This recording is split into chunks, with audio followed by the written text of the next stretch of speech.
Bonjour les amis, bonjour à tout le monde. Aujourd'hui, nous allons faire une vidéo sur l'analyse des marchés. Ce sera une première partie. Alors, il faut savoir que pour analyser un bon marché en trading, il existe trois types d'analyse.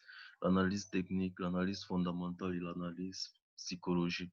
L'analyse technique concernera tout ce qui est vraiment technique sur le graphe, à savoir l'utilisation des trendlines, la reconnaissance des figures chartistes, l'utilisation de certains indicateurs et le price action pour les traders plus expérimentés. C'est généralement ce qu'ils préfèrent. On a également l'analyse fondamentale qui essaie rassemble toutes les données macroéconomiques d'un État, hein, d'un continent et tout le reste. Ça peut être la santé économique d'un pays, le PIB, le NFP. Hier, par exemple, hier le 7 août, il y a eu ce qu'on appelle le NFP, le Non-Farm Payroll, qui a vraiment été très, très, très généreux. Donc, c'est une annonce économique majeure. Il y a le NFP, il y a le FOMC. Alors, ce sont des données, ce sont des annonces économiques majeures pendant lesquelles il y a beaucoup de volatilité sur le marché. Généralement, pour trader les annonces économiques, il faut être un trader expérimenté. Très, très, très expérimenté. Bon, maintenant, concernant l'analyse psychologique concernera la psychologie du trader. À mon humble avis, c'est l'analyse la plus importante. De façon réelle, vraiment, c'est le trader doit maîtriser sa psychologie. Il doit trader sans sentiment. Il doit être comme une sorte de machine. Donc, parce que quand vous mettez les émotions dans votre trade, vous allez vous gourer. Vous allez faire énormément d'erreurs. Énormément d'erreurs. Donc, c'est un peu ça. Parce que l'être humain a ce qu'on appelle les biais psychologiques. La peur, l'angoisse,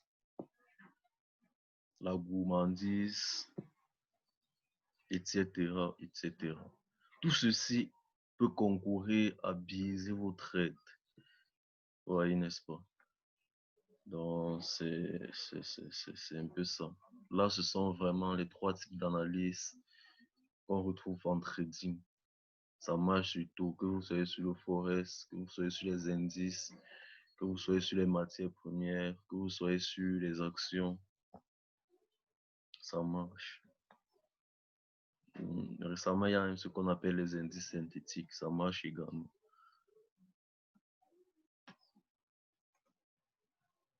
Bon, maintenant, sans plus tarder, c'est quoi l'analyse technique? Il faut savoir que l'analyse technique n'est pas appréciée par tout le monde. Hein? L'analyse technique n'est pas appréciée à tout le monde, ce qui fait en sorte que entre les adeptes de cette technique et les adeptes de l'analyse fondamentale, les théoriciens, en général, ils s'affrontent régulièrement. Donc, ils disent que l'analyse technique n'est pas assez fiable. Donc, elle dit que c'est une méthode qui n'est pas assez scientifique. Elle n'est pas assez scientifique. Donc, sinon, les fondamentalistes ne peuvent pas nier l'utilité dans le processus de prise de décision. Franchement, moi, je crois que l'analyse technique, ça marche. Ça marche, une bonne analyse technique marche. Bon, c'est clair, c'est vrai. Il n'y a aucune analyse technique qui est fiable à 100%. Aucune. Mais sinon, ça a déjà quand même montré son importance et ça a déjà fait ses preuves. Bon, il faut savoir que l'analyse technique, à l'origine, a été pratiquée par les Japonais pour prévoir l'évolution du cours du riz. Plus récemment, au XXe siècle, Charles Dow, le fondateur de Wall Street Journal, Vous connaissez sûrement le Dow Jones. Donc, le Dow Jones, c'est en fait lui qui a donné le nom à cet indice phare américain. Donc, grâce à lui, l'analyse technique a encore plus été, comment dire, il a amélioré l'analyse technique, donc, notamment avec la théorie de Dow. Nous allons voir cette théorie dans les vidéos suivantes. Donc, plus haut, on a sur une tendance baissière, par exemple, pour un avant-goût, avec la théorie de Dow, sur une tendance baissière, nous avons des hauts qui sont de plus en plus bas. Et sur une tendance haussière, nous avons des hauts qui sont de plus en plus hauts. Ça, c'est la théorie de Dow. Dans les années 30, Ralph Nelson, Elliott, avec ses fameuses vagues d'Elliott, va également révolutionner cette méthode d'analyse, notamment avec le chartisme. Bon. L'analyse technique, c'est donc l'étude de l'évolution d'un marché, principalement sur la base de graphiques, dans le but de prévoir les futures tendances, selon John Murphy. C'est donc l'évolution de l'offre et de la demande d'un actif financier à partir de sa représentation graphique, et ce dans le but de prédire son évolution future. L'analyse technique part donc de trois postulats, à savoir le prix intègre toutes les informations disponibles à l'instant T. Ça résume pratiquement ce qu'on appelle le price action. Vous voyez, n'est-ce pas? Le prix évolue en tendance.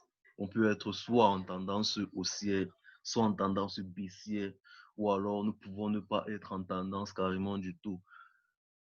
C'est notamment ce qu'on appelle le range. Quand le graphe est en range, ça veut dire qu'on n'a pas de tendance prédominante. Et l'histoire se répète. Il faut savoir que le prix évolue constamment en répétition. Sur les marchés, c'est constamment ce qui s'est passé avant qui se reproduit maintenant. Donc, c'est pas la magie. Ce n'est vraiment pas la magie. Donc, il y a ce qu'on appelle dans les chandeliers japonais. C'est une ou bougie. C'est la méthode la plus précise de la représentation des cours. Donc, c'est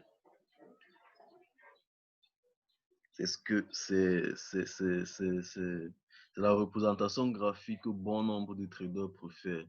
C'est également celle que je préfère également. D'autres vont préférer les bar charts.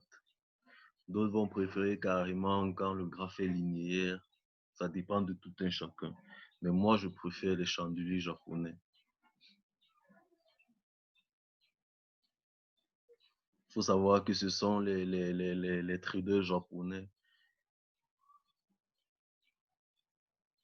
qui ont commencé à utiliser cette technique bien avant que les premiers chartistes apparaissent. Donc, c'est Steve Nelson qui, dans les années 90,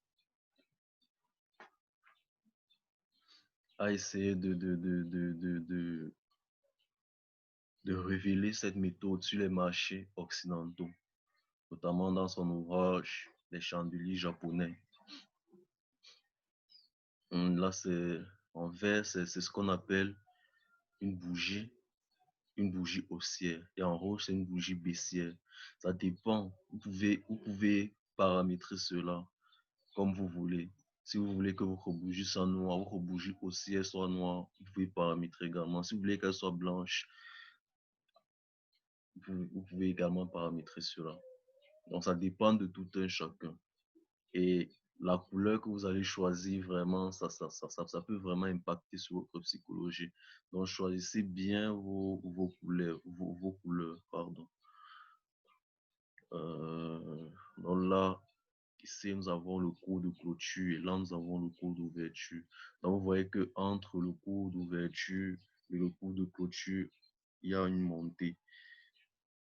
Là, nous avons le plus haut et là, nous avons le plus bas. c'est également la même chose dans une bougie baissière.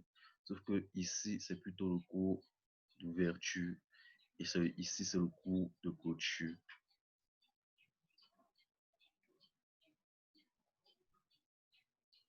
Donc, entre le coup d'ouverture et le coup de clôture, nous avons chuté. Donc, disons que la bougie est baissière. Donc là, c'est le plus haut et là, c'est le plus bas.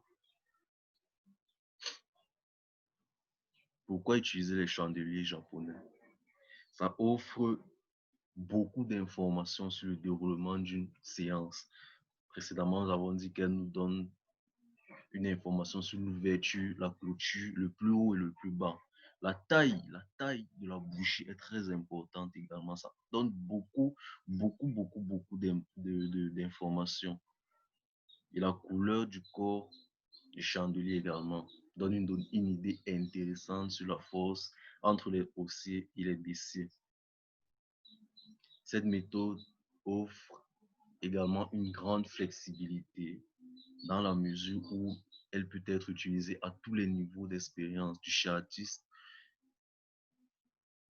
du chartiste débutant au plus averti. Il faut savoir qu'il existe plusieurs types de bougies, des bougies qui donnent beaucoup d'informations. On a des bougies qui vont être uniques, des bougies qui vont être doubles, des bougies qui vont être triples. Donc, elles peuvent donner des informations sur le marché, beaucoup d'informations sur le marché. Par exemple, comme bougie unique qui peut donner beaucoup d'informations, nous avons le marteau, nous avons le pendu, nous avons le hanging man. Comme bougie à deux facteurs, nous pouvons avoir la fameuse englobante, les fameuses englobantes. Et comme par exemple, comme bougie à trois facteurs, nous pouvons avoir l'étoile du matin, l'étoile du soir, les trois petits soldats, etc. Nous allons entrer plus en profondeur dans les vidéos suivantes. Donc là, c'était tout pour la partie 1 de l'analyse technique. Nous allons continuer avec la partie 2 dans la vidéo suivante.